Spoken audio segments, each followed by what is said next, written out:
नमस्कार, कैसे आप? मस्त एकदम। आज अपन बात करने वाले अपना चैप्टर न्यूक्लियाई के कॉन्सेप्ट, न्यूट्रॉन और न्यूक्लियर फोर्स के बारे में। तो आज समझेंगे कि न्यूट्रॉन की डिस्कवरी क्या क्या है, प्रॉपर्टीज ऑफ न्यूट्रॉन्स क्या क्या है और न्यूक्लियर फोर्स का सारा कॉन्सेप्ट इस वीडियो में अपन समझने वाले हैं। तो स्टार्ट करते हैं सबसे पहले डिस्कवरी ऑफ न्यूट्रॉन से। तो सबसे पहले बात आती है कि न्यूट्रॉन्स की डिस्कवरी किसने की। तो न्यूट्रॉन्स की डिस्कवरी करने में सबसे बड़ा हाथ या मेन मेजर पार्ट किसका था? एक साइंटिस्ट हुए जिसका नाम है जेम्स चैडविक। कब की थी इन्होंने? 1932 में। तो डिस्कवरी किसने की थी? जेम्स चैडविक ने। कब? 1932 में। और इनको नोबेल प्राइज से क्या किया गया? अवार्ड दिया गया। कब? 1935 में। क्यों? क्योंकि इन्होंने न्यूट्रॉन्स की डिस्कवरी की थी, इतना बड़ा काम किया था। ठीक है, अब पता है क्या कैसे पता चला इनको? तो क्या किया इन्होंने? बताया कि पेनिट्रेटिंग रेडिएशन के पास क्या होते हैं? एक न्यूट्रल पार्टिकल्स होता है। जैसे कोई भी रेडिएशन लो, उनके पास क्या होती है? एक न्यूट्रल पार्टिकल होते हैं जिनका मास प्रोटॉनों के मास के इक्वल होता है। क्या? पेनिट्रेटिंग रेडिएशन के पास न्यूट्रल पार्टिकल होते हैं, ठीक है, जिनका मास नियरली इक्वल टू किसके होता है? प्रोटॉनों के। और जो पार्टिकल अपने को मिले उनको अपने नाम दिया क्या? न्यूट्रॉन्स। क्लियर हुआ? आगे चलते हैं। तो किया क्या एक्चुअली इन्होंने किया यूं कि अल्फा पार्टिकल्स की बॉम्बार्डिंग की। किन्होंने? जेम्स चैडविक जी ने। ठीक है, सब की किस पे की? बेरिलियम पे। ठीक है, की तो एक न्यूट्रल पार्टिकल्स मिले। कैसे मिले? एक इन्होंने एक सेटअप बनाया। तो देखो क्या किया, अल्फा पार्टिकल्स की बॉम्बार्डिंग। और अल्फा पार्टिकल्स कैसे बॉम्बार्ड होंगे? पोलोनियम ले लिया एक एलिमेंट, तो उससे अल्फा पार्टिकल निकले और बेरिलियम विंडो से क्या हुए? कोलाइड हुए। जैसे इनसे टकराए तो कुछ फास्ट मूविंग रेडिएशन निकलने लगी। क्या निकलने लगी? फास्ट मूविंग बीम निकलने लगी। बीम समझते हो आप? रेडिएशन, फास्ट मूविंग रेडिएशन निकलने लगी। ठीक है, तो फिर क्या किया गया? इस रेडिएशन को आगे हमने पैराफिन स्लैब से क्या किया? कोलाइड करवाया। क्या करवाया? पैराफिन स्लैब से कोलाइड करवाया। तो जैसे ही हमने कोलाइड करवाया तो उसमें से प्रोटॉन क्या हुए? निकलने लगे, इजेक्ट होने लगे। इस बीम से पैराफिन स्लैब को टकराया तो क्या निकलने लगे? प्रोटॉन। हमको क्या पता सर कि ये प्रोटॉन निकले? तो अपन ने इसके आगे क्या लगा दिया? Proton detector. क्लियर? ये कॉन्सेप्ट ऐसा है कि देखो, मैं लेता हूं क्या, एक वॉल लेता हूं, जिस वॉल में क्या है? वैक्स लगा हुआ है, उस पर एक क्या हुआ है? कंचे रखे हुए हैं। क्या रखे हुए हैं? कंचे रखे हुए। समझ लो, यहां पर पूरे क्या है? 10 इधर 10 इधर 10 इधर, 30 कंचे रखे हुए। इसमें मैंने क्या डाली? एक लेजर लाइट डाली। क्या डाली? Laser light.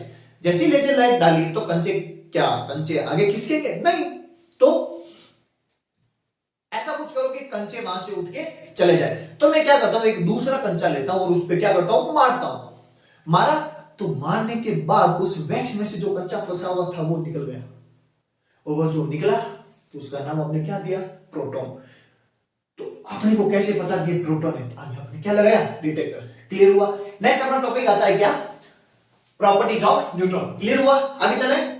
हाँ जी, तो नेक्स्ट अपन बात करते हैं प्रॉपर्टीज ऑफ न्यूट्रॉन के बारे में। अब न्यूट्रॉनों की प्रॉपर्टी क्या क्या है? न्यूट्रॉन क्या होता है क्या नहीं होता वो तो देख लिया, प्रॉपर्टीज की बात करते हैं। तो पहला ये क्या है? एक एलिमेंट्री पार्टिकल है जो सभी न्यूक्लियाई में पाया जाता है, सिर्फ हाइड्रोजन को छोड़ के। बाकी सारे एलिमेंट्स के न्यूक्लियाई में न्यूट्रॉन पाया जाता है। सेकंड बात, न्यूट्रॉन के पास कोई चार्ज नहीं होता। ये क्या होता है? न्यूट्रल पार्टिकल है।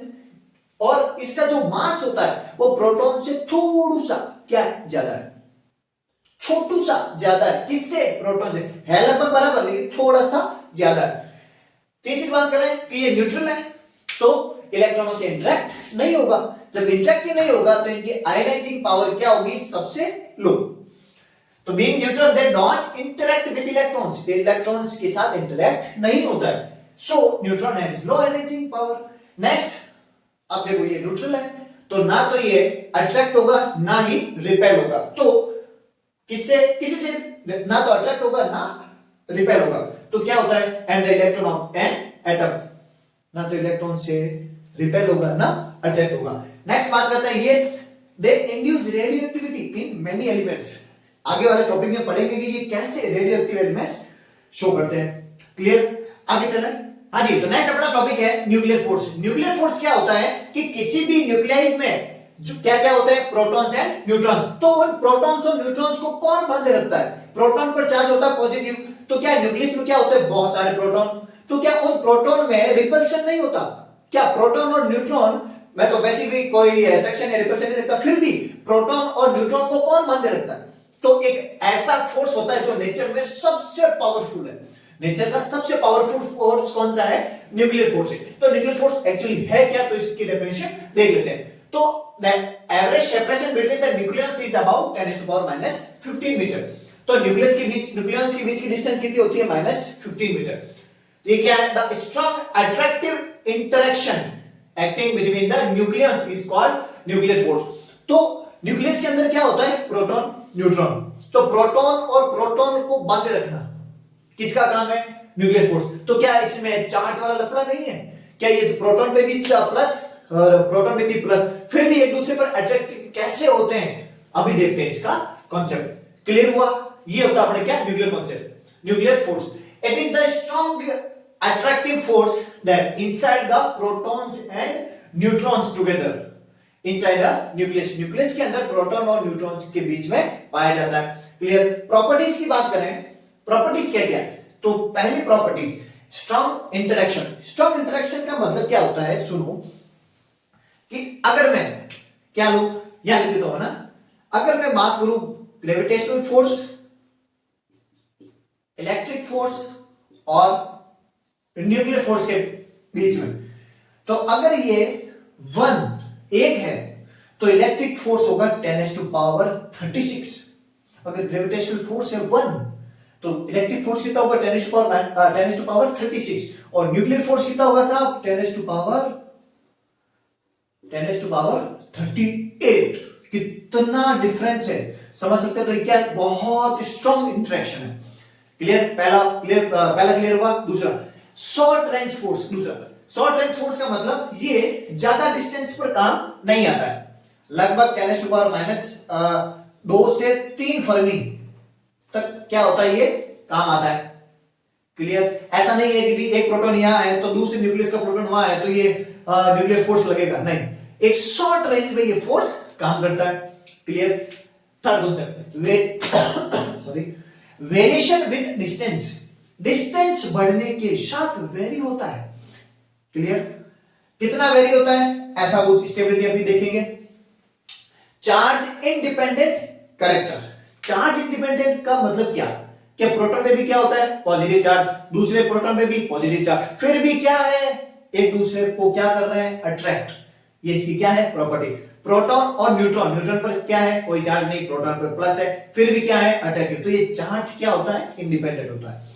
नेक्स्ट बात करते हैं सैचुरेशन इफेक्ट। सैचुरेशन इफेक्ट का मतलब होता है कि एक शॉर्ट रेंज में ही ये क्या हो सकता है? काम आ सकता है। दूसरे वाले न्यूक्लियस के अंदर अगर ये वर्क नहीं करा तो क्या होगा? ये न्यूक्लियस अलग हो जाएगा, तो क्या आ जाएगी इसमें? सैचुरेशन।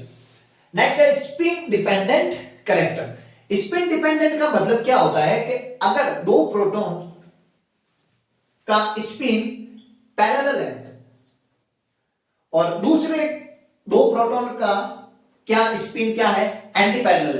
तो पैरेलल वाले का जो फोर्स होगा वो ज्यादा होगा, एंटी पैरेलल वाले का कम होगा। क्लियर? नेक्स्ट अपना है एक्सचेंज फोर्स। तो एक्सचेंज फोर्स का मतलब है कि न्यूक्लियस के जो पार्टिकल्स है जो क्या होते रहते हैं? कॉन्स्टेंटली एक्सचेंज होते रहते हैं, जिनको उन पार्टिकल्स को क्या बोलते हैं? मिसॉन्स। किसमें? न्यूक्लियर फोर्स में। नेक्स्ट बात आती है ये नॉन सेंट्रल फोर्स होता है। नॉन सेंट्रल फोर्स का मतलब जैसे इलेक्ट्रोस्टैटिक फोर्स होता है दो पार्टिकल्स के बीच में, तो ये क्या होता है? सेंटर में लगता है। बट ये न्यूक्लियर फोर्स में ऐसा कोई कॉन्सेप्ट नहीं है, ये नॉन सेंट्रल फोर्स होता है। तो बात करें इस डायग्राम की, तो मैं इसको